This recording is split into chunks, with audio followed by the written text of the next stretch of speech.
Good morning and welcome to the IeSF 2013 World Championship. I am James Stress O'Leary, joined alongside Panky for the rest of the action for this weekend. I'm really looking forward to this tournament, Panky. How about you? It's the rest of the action. Have I missed I some know. Stress? Well, there's been minor action already since we are into Champion Select. So Actually, yes, it's been 3 bags. just about right on that one. Yes, as you said, 3 bands out already, and this is our first game of the day. Denmark versus Serbia. So Renekton and Aatrox banned out by Denmark, Kassadin and Ari banned out by Serbia, and I think we should start by mentioning that this is, I believe, on not the current patch on live, it's on the previous patch. Yeah, it's on 3.12, so it's not got all the crazy new changes and the nice pretty graphic upgrades and all this jazz, Sivir and Heimerdonger, but we have got a lot of your stable, incredibly strong Kassadin, Fizz, Ari types, or would have if they weren't banned. Yeah, so that's why we've got this fairly familiar setup of a lot of bans towards that mid lane. Then you see Zed, which obviously has been permabanned for a while now, especially in Europe, and which has allowed Elise through as the first pick here for Denmark. We will see if they lock that in, but that is a fairly standard pick in that first pick position for jungle. Jungle or even top lane, it's something that Godbro has run from time to time, back when that was a stable part of the game, although she has kind of lost popularity in that role for a while now. But after trolling backwards and forwards with his picks, he has locked it in and kept it safe there. So it gives him that potential, that possibility to switch it up and to move it around depending on Serbia's picks.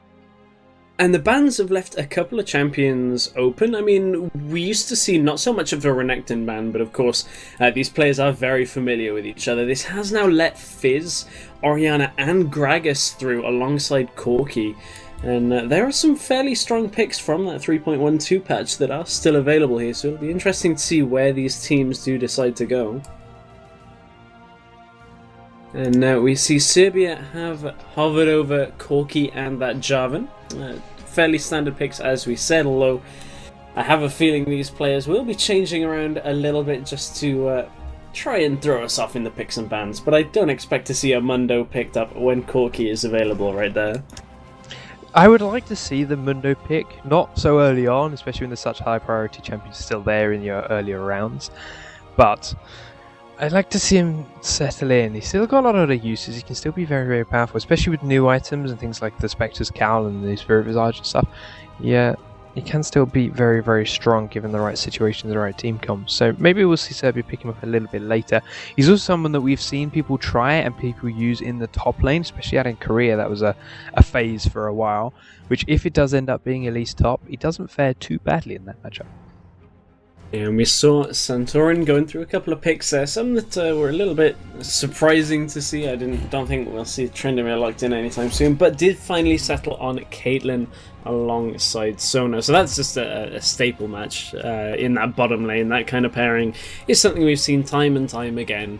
And of course, Caitlyn going up against Corki is one of the AD carries that does better against the Corki with this Trinity Force buff that was on the 3.12 patch. I don't think we're even going to say a 2v2 here now. Corki, and if this is locked in as Janna, would just get bullied all day by Caitlyn and Sona. With the range on Caitlyn, with the auto attacks that she can just lay harass, the Peacemaker that you can keep them pushed under turret, and then the general poke, harass and sustain that Sona's going to bring, Caitlyn's going to be just immovable and it's going to really ruin Corki's day. So I'd expect if that locks goes through, Janna, there it is, we'll probably end up seeing a lane swap out of Serbia. Yeah, and alongside that, Janna, they did pick up Orianna, and Orianna's a champion that is very, very consistent in mid lane. There are very few standard matchups for Orianna that she actually does badly in, so they really don't feel too upset by having to pick their mid laner here. They know they can just go consistent with Orianna. She's always going to lend herself, and with Jarvan, they've got a great ball delivery system here in this in the mid game team fights. Now here's a pick that I'm very surprised took this long to even get thought about by either squad, and that is Shyvana. Back on this patch on 3.12, she is very, very strong and puts out an insane amount of damage. Now, I expect we'll see her in the top lane rather than in the jungle, because she can win almost any matchup 1v1 up there. although they're toying with me and switching it away. And then you have Elise in the jungle, where she is so strong doing so. Kazakhs, really?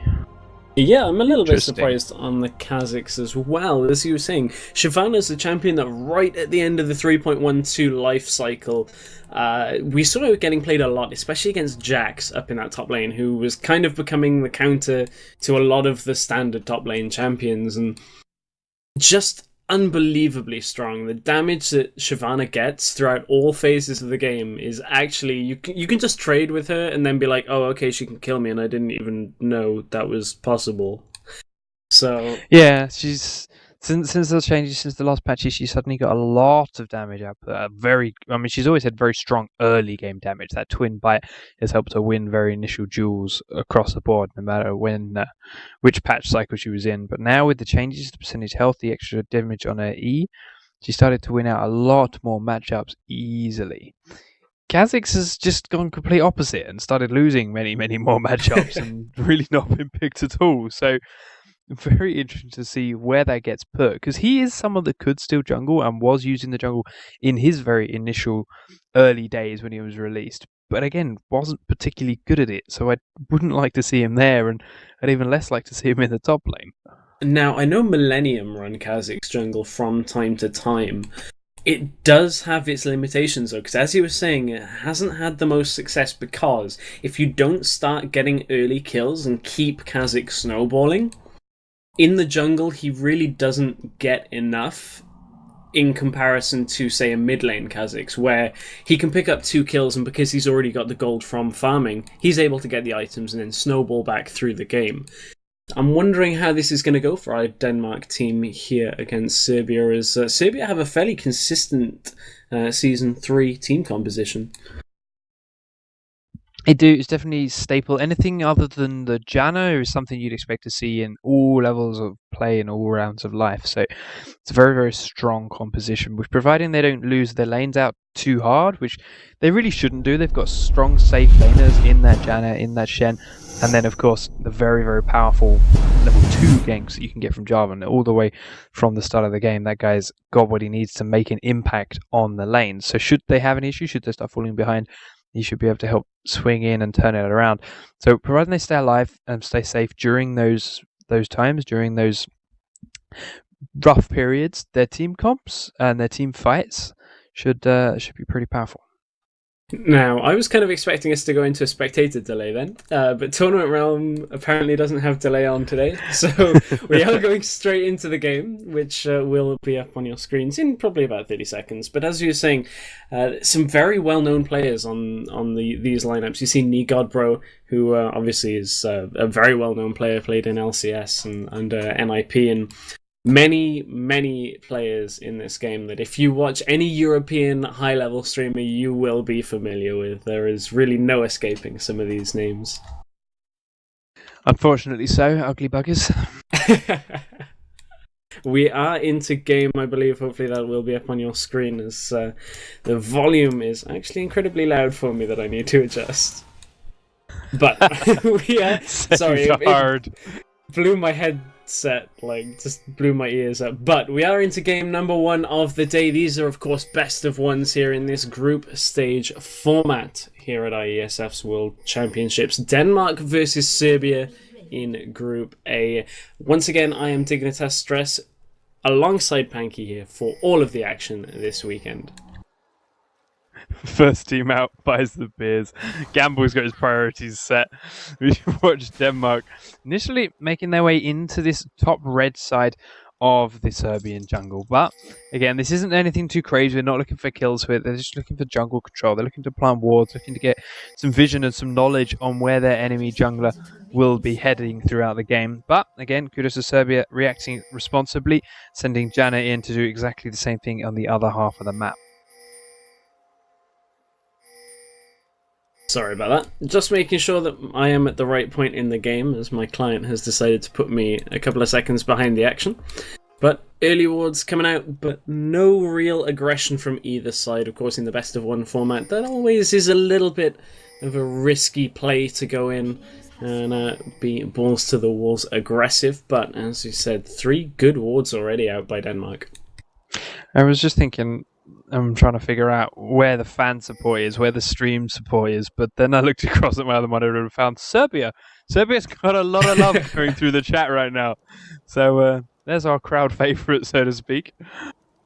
That's good to see, actually. I'm glad to see our chat are getting behind different nations. There's a good few Denmark chants as well out there. So, standard starts here for both teams as they will just take their own jungle. And then, God, Gragas Orianna. I've seen this matchup so many times in the last couple of weeks that really it just is surprising that people would pick anything else on this 3.12 patch. So expect to see a lot of Gragas and Orianna this weekend.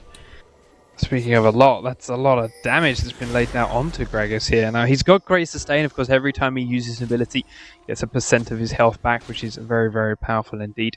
But he's got to be careful in this early level 1, level 2, because Orianna can output a lot of damage just with those auto attacks, with that bonus magic damage passive she has. And as I mentioned in Champ Select, didn't want to see a 2v2 lane down in that bottom situation. But that's what we've got, and as a result, Corki down there on one single CS, bullied under tower with nearly 100 HP. That's why, that's what we didn't want him there for. Those headshot procs, those pillars of Peacemakers, very, very powerful, and as a result, Denmark's bottom lane is currently well and truly in control. Yeah, you could see already under the pressure from Caitlyn, as you talked about. It's to do with that additional attack range, and until Corki can really get to a point where he has the rocket barrage available, and even then you don't really want to have to expend that much mana to farm up.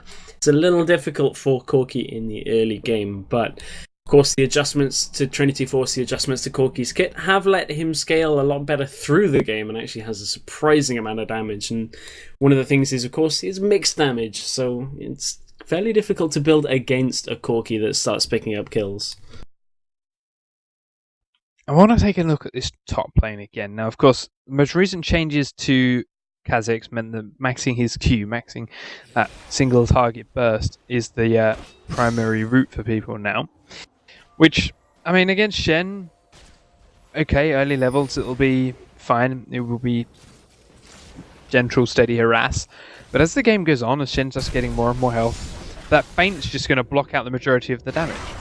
Yeah, and you can see they're going aggressive on towards Jarvan here. Don't think they'll be able to pick up the kill, but a Shadow Dash will secure Jarvan's health as he manages to get back behind his tower. But good early aggression out from Denmark to stem that counter-gank opportunity.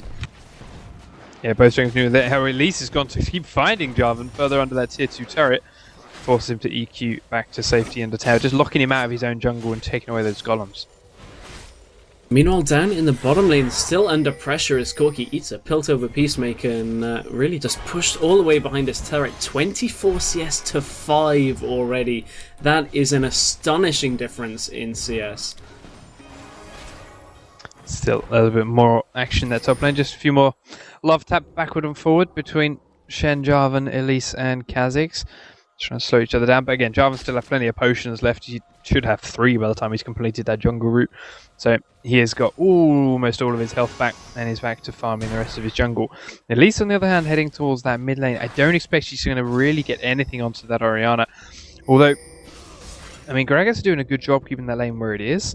A lot of Oriannas would have pushed him right up to the turret right now, abusing those auto attacks passive, abusing that early lane power she has, and that could have been a downfall. So, in all fairness, Gragas turned the lane around and pushed it away. It's closed the door on Elise. We're not even 5 minutes in, and I already feel like Santorin spent more time in the Serbian jungle than he has in his own. As he's been chasing Jarvan around a lot. So Denmark really just applying a lot of pressure in every lane for this early game. Get a low health ping came out of Janna. Simply the harass that Sona's putting down there. Caitlyn is just back to farming on her own. Sona putting down all the damage there onto that Janna.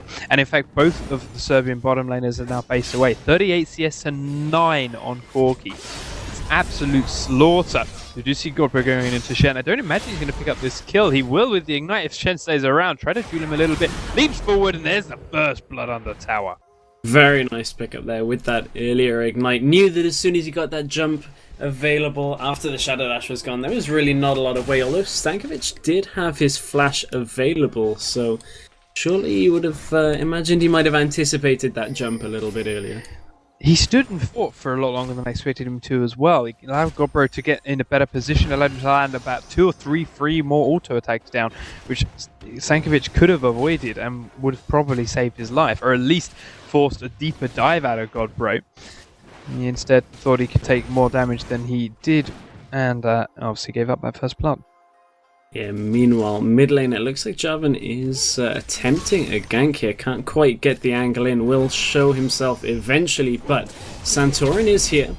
Barrel doesn't quite land for the damage, so Mikau now doesn't really have too much available here, and it looks like Serbia will back off. Sona just overextending a little way, taking a lot of extra damage that she could have avoided. We do get an extra economy. In fact, comes out from Gragas, putting Jarvan backwards.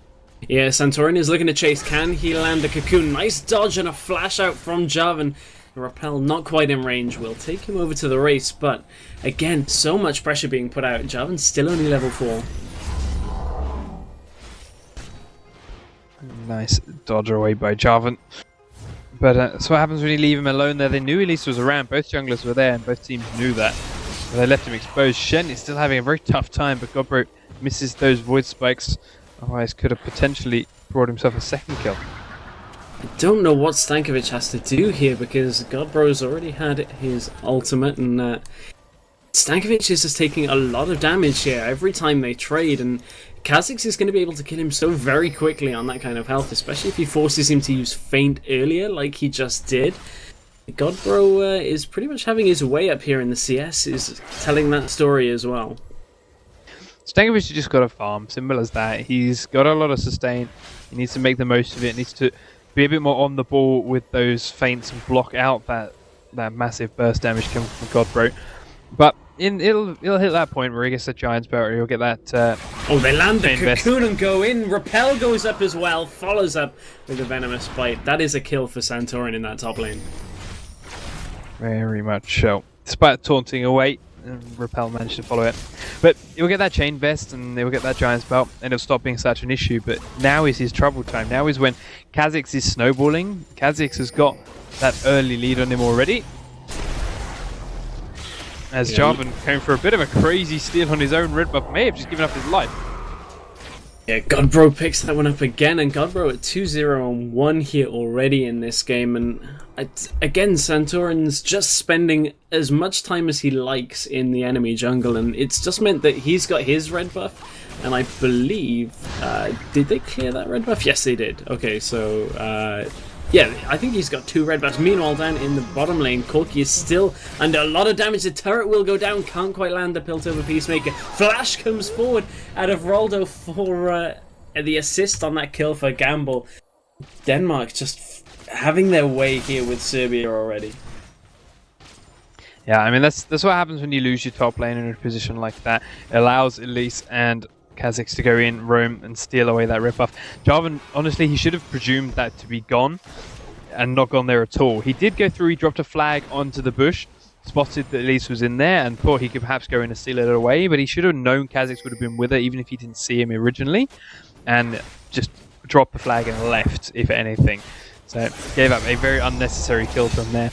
And yes, okay, Kha'Zix is not the strongest top laner, but when he's got a snowball going like this, it's not going to make any difference how weak his steady 1v1 even matchup is. Orianna's going in onto mid lane though. Yeah, Shockwave did land, and the Ignite will follow it up with the command attack. Is the Ignite enough? Not quite. He's looking for it with the Dissonance. Can't quite land that last auto attack to get Mikau, who will recall him. I always forget Oktoberfest Gragas has that music on the recall animation. Yep. So, there goes a dragon, quick dragon that at least can do oh so well with support of that Sona, and of course just the general control they have of that bottom half of the map over Serbia.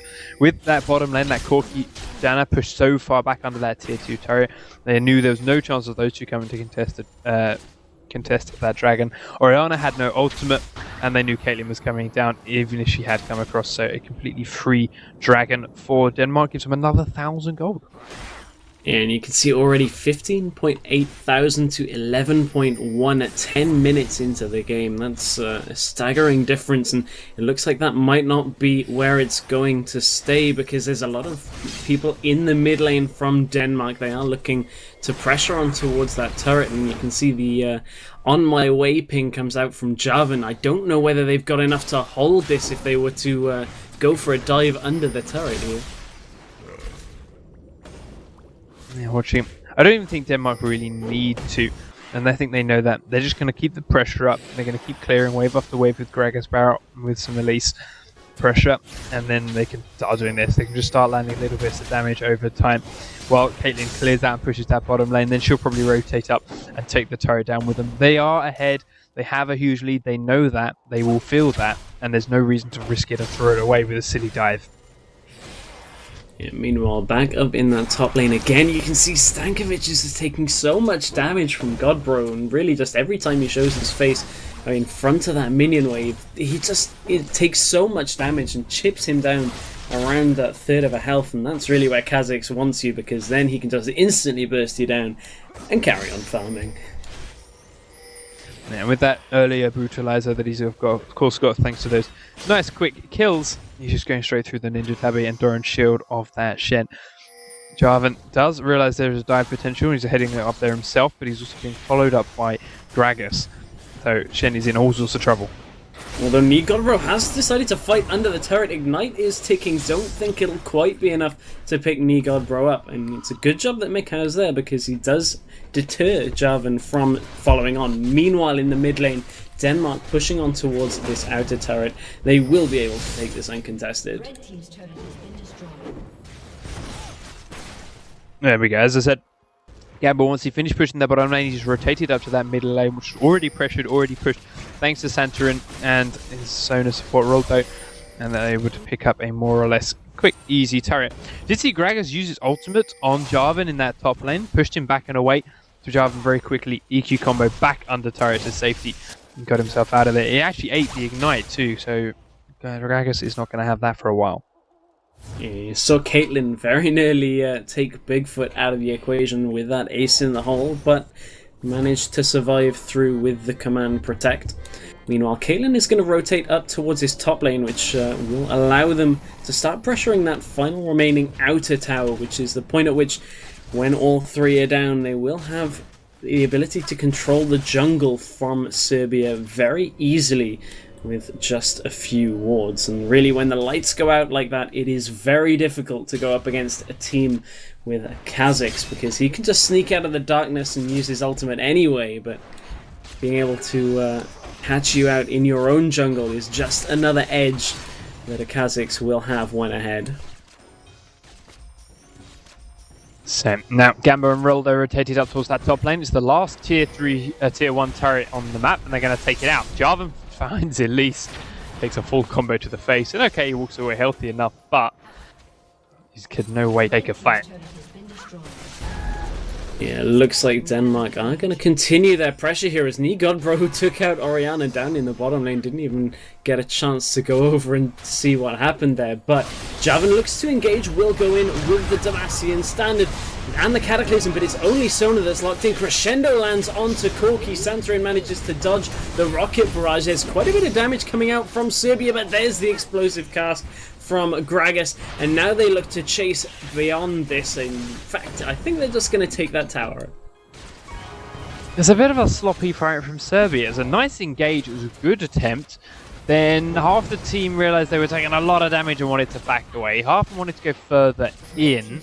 The rest of the rotate from Denmark came in and just destroyed that miscommunication, that indecision, by dropping that Gragas barrel straight in the middle of half of the Serbian players. Some that wanted to leave, some that wanted to stay. Split them down the middle, obviously giving Shen up as a free kill and pushing the others away with no HP. Godbro forced the flash out. Ooh, nice Shadow Dash with the taunt will land onto Godbro. Can he put the damage onto Bigfoot? No. That will be a kill for Stankovic, but to take it back just a second, as you see Santorin chase running away from the Serbian bot lane pairing. They actually managed to get 2 towers in stereo on that exchange, and that does extend their lead to just under 10,000 gold. And with 5 towers to 0 and only 1 kill on the board for Serbia, this is looking like a tricky one for them to come back into. Honestly, I don't see a way for them to come back into this game right now. All that Denmark need to do, should they lose 2 or 3 people in one position, and perhaps the most they're going to lose is a dragon or a tower, they'll group as 5, take another fight as 5, and roll straight over the Serbian squad. Serbia need to look back at what they did wrong earlier on. Giving up that first blood should not have happened. Shen should not have taken that much damage, did not need to take that fight, and could have easily walked on the way out of there.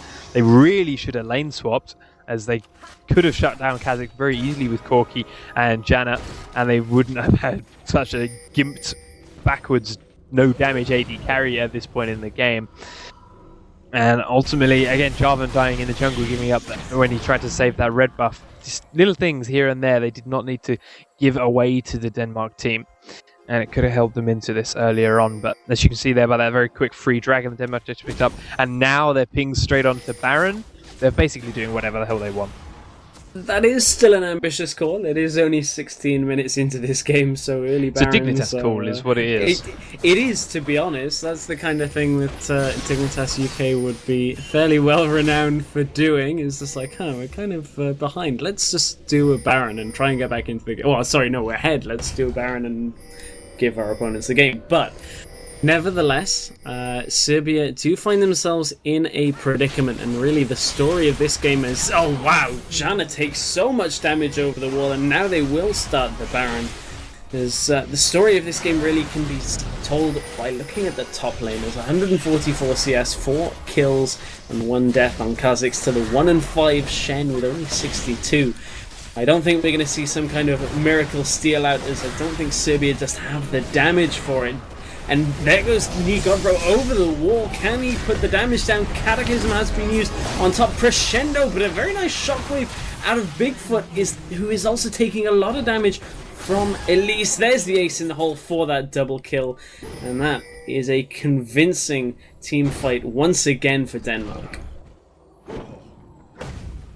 God, bro, the fact he went that deep onto Corki and didn't get instantly popped in return shows you how far behind Serbia are. Like, he's not that tanky. He's got full damage build. He's not a naturally tanky champion. Going that deep without support, he should have been dead the second he jumped over that wall. But Serbia just were not in any kind of position to do so. They were in full retreat. Baron had already gone. Denmark just cleaned them up one by one as they went along.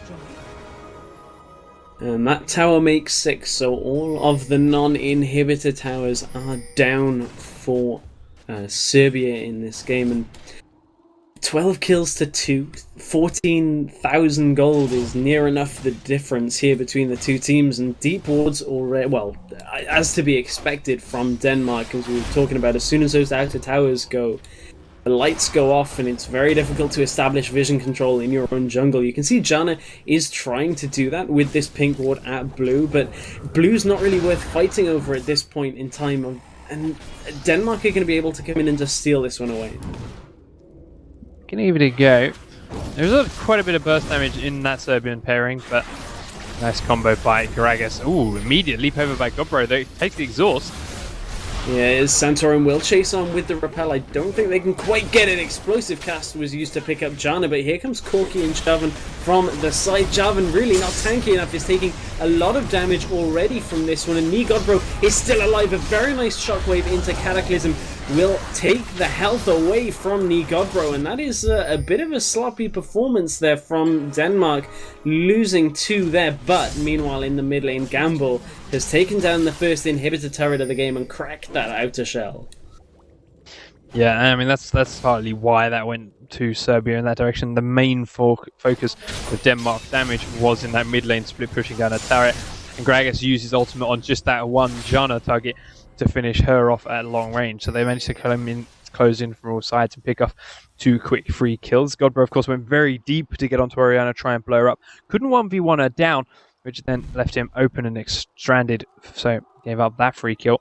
Santorin is actually fairly tanky, one of the tankiest, if not the single tankiest member of that Denmark team. And they still managed to get him down. So There is some hope here for Serbia, but they need to catch these people in those positions, out of position, off guard, while they're not losing objectives on the other side of the map. And that's not something Denmark are going to let them do. If there are 3 people pushing their bottom lane, they're going to have someone else pushing top or mid. Serbia are not going to have that free time to just roam around the map, pick someone up that's off at blue buff, and then go and push down their own objectives. They will start losing other portions of their base. And the difficulty here as well is if Serbia aren't together, I kind of feel like they don't have the damage to be able to deal with all of the threats that Denmark have. Gamble is 4,000 gold ahead of his counterpart in lane, and that amounts to that infinity edge that's between the two. Corki hasn't even finished his Triforce yet, still not even at Zeal, and really that just means that Gamble is doing an incredibly insane amount of damage when compared to Corki, and now Denmark will push on towards this inhibitor. Just some long range trash going down, even Elise landing auto attacks on it, pushing him off. That barrel hits hard, but they go in. Oh, the ball delivery system in action as Cataclysm does get used. There's the crescendo as Nigodbro will pick up one on to Oriana. The Monsoon comes out from Janna to try and keep them alive, but it is not going to be enough. The resets for the quadra kill on Nigodbro, who is showing us that even though Kha'Zix has seen a little bit of a fall off, he is still very much so a viable champion here. I think it's more to the point that Godbro knew he could pick Kha'Zix, he could then outplay his opponent and snowball the lane. And I mean, he did outplay him a little bit for that first blood. It was a little unfortunate. Stankovic kind of underestimated Kha'Zix's damage. It's not something he's going to do again anytime soon, but that's what Godbro was counting on. It could have easily have backfired. He took a bit of a gamble, but it worked out for them, and they used that snowball well, they used that advantage well, and they pushed it home to take an easy 22-minute victory. Yeah, that was a convincing performance out from Denmark, and we were talking a little bit before the game of how well known these players are, and really, I mean, I kind of don't want to say that it was to be expected going into the game, because there are still some names on the Serbian team, but there are players on Denmark that are very consistent and have been very consistent for well over a year now, so it'll be interesting to see how Denmark progress through this tournament, as well as Serbia. Of course, this is, remember, a group stage, so each team will play 3 games out of Group A and B this morning, and then C and D will play later.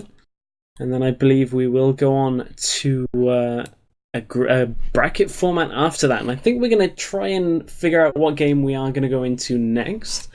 But that was a good start to the day there with a convincing performance from Nigodbro and co. Denmark definitely one of the favourite teams to at least get out of this group. This group also containing Korea and the Philippines. Korea, Denmark, hopefully going to be the last game of this group we see today, and that one is something I'm very much looking forward to. There's a lot of strong teams in the other groups because the Romanian stream is still covering, obviously, the Romanian games in Group B at the moment. But as the game progresses, we'll have more games. Hopefully, we're going to dump into a next game very quickly. But of course, with these games going all at the same time and with group stages, we can't be sure exactly when those are all going to be finished. But we'll be back very, very shortly with our next game as soon as it's available.